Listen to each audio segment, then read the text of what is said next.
Almost 9 months na ako dito sa Australia as a student at hindi biro yung pinagdaanan ko dito.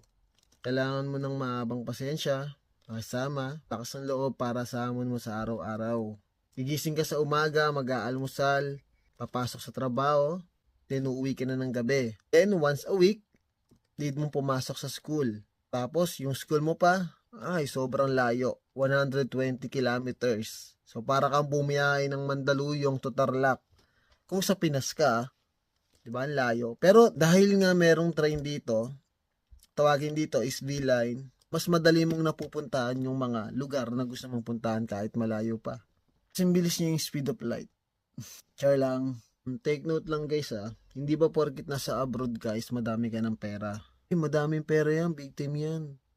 Baka naman, pa Starbucks ka naman, galing abroad yan eh. Isang beses lang sasabihin sa inyo to. Kung nakakabili man kami ng mga gamit